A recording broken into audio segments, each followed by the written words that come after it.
Barnoota haalaan barbaachisaa ta'e takka isinii qabadhee dhufeen jira.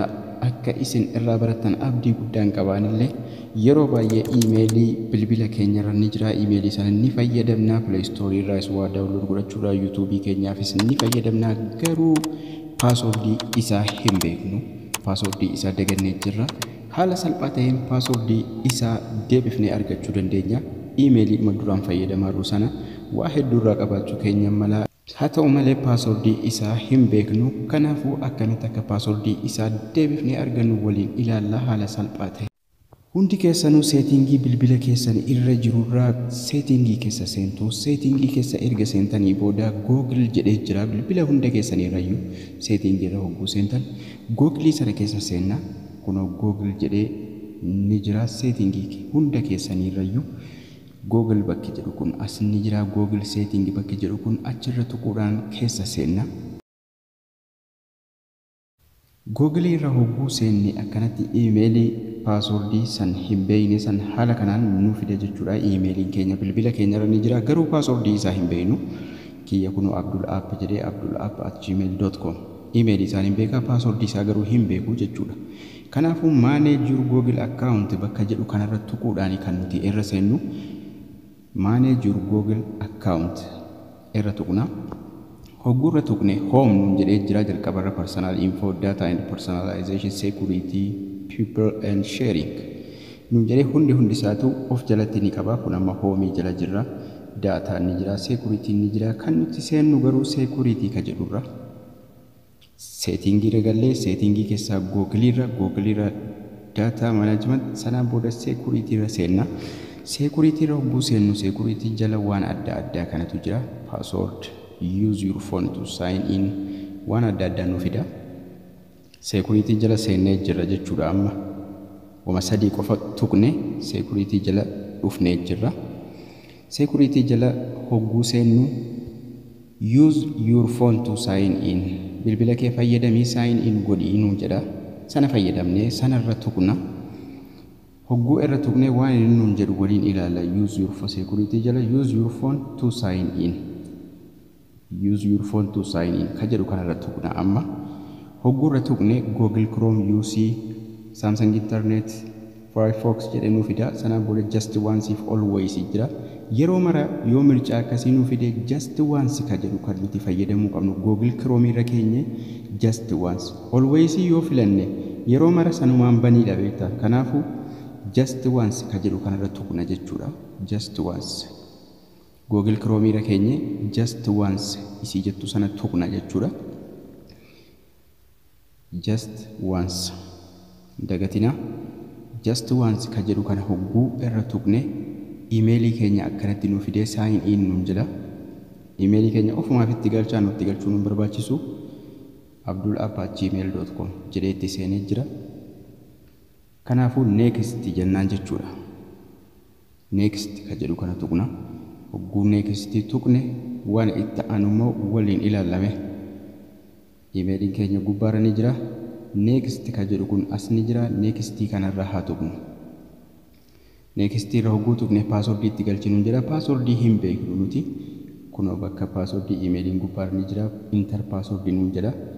Kanaafuu nuti paaswordii hin beeknu. Forget password jennaan jechuudha. Forget password ka jedhu kanarra tuqna jechuudha. Amma forget password irra hogguu tuqne bilbila kiyya ol naannessa. Forget password irra hogguu tuqne yes kan jedhu nu fida. Kunoo asitti dafnee yes jechuu qabna. Ofumaaf nu fida. Yes kanarra dafnee tuqna. Yes irra erga tuqne booda straight bilbila keenya fayyadamneeti miti. Kanaafuu password haaraa itti galfadhu nuun jedha. Salphumatti create password, create a strong password. Create strong password bakka jedhu kanatti passwordii isin fayyadamuu qabdan jechuudha. Passwordii isin itti galchuu qabdan. Dirqama passwordiin keessan qubee, lakkoofsa, makaa waan akka tuqaa waan argeefaa osoo qabaatee bareeda. Strong password jabaa fayyadamuu qabdu, wal makuu qabdu, qubee, lakkoofsa faa jechuudha.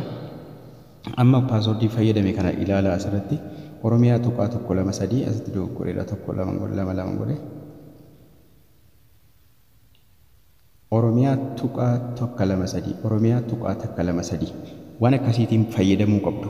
Sanaan ala wrong isiniin jala save password ka jedhu kanarratti tuqnee save godhanna jechuudha.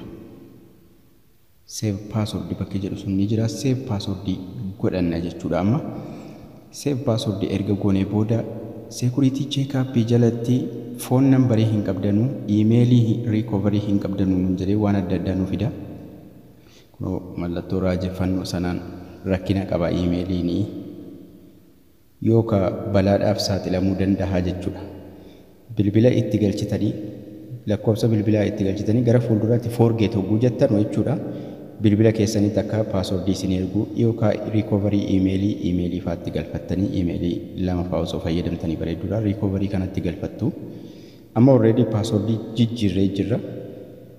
Bakka emailii kanatti emailii biraa hogguutti guttan gaafa forget passwordii jettan jechuudha. Yoo dingata bilbila fa'aa jijjiirtan emailii sanarratti koodiin isinii dhufa akkuma salphaatti passwordii keessan jijjiiruu dandeessu jechuudha. Amma continue to your Google account ka jedhu kana tuqnee gara Google deemna. Emailii keenya irra fa'aa tuqnee manage emailii keenya irra tuqnee manage Google account tokko jenne bakka jalqabaa sanatti geessee nu deebisa jechuudha. Already jijjiirannee jirra passwordii. Yoo feene sign out gochuu dandeenya. Sign out goonee bakka biraatti bakka feenetti sign in godha fayyadamuu dandeenya emailicha. Garuu passwordicha mee irra deebinee confirm goonee waliin haa ilaallu. Home irra nu geessaa hogguu home irra deemnee kunoo home keenya akkanatti nu fida. Passwordiin jijjiiramee jira. Inni nu email irratti nuuf erga passwordii jijjiirratte nuun jedhee personal info kana jala seentanii password bakki jedhu ni jira. Anytime jechuudha. Amma passwordii keenya ni beekna. Personal info jala galtanii password ka jedhu kanarra tuquudhaan passwordii keessan yeroo feetanitti jijjiiraa taa'uu dandeessu. Enter your password nuun jedha. Kunoo as personal info jala kana jala password ka jedhu kun ni jira. Passwordii sanarra tuqna. Passwordii sanarra erga tuqnee booda enter your password nuun jedha. Passwordiin amma nu jijjiirre Oromiyaa tuqaa takka lama sadii kunoo sign in next goona. Hogguu next goone passwordii jijjiiradu nuun jedha. Passwordii bakka passwordiitti jijjiiran waan ta'eef bakkicha jechuudha. Already passwordiin keenya hojjetee jira jechuudha dhibbaaf dhibbaatti.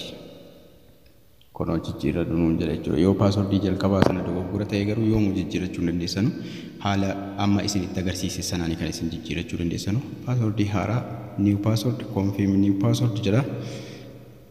Change password gooti jechuudha.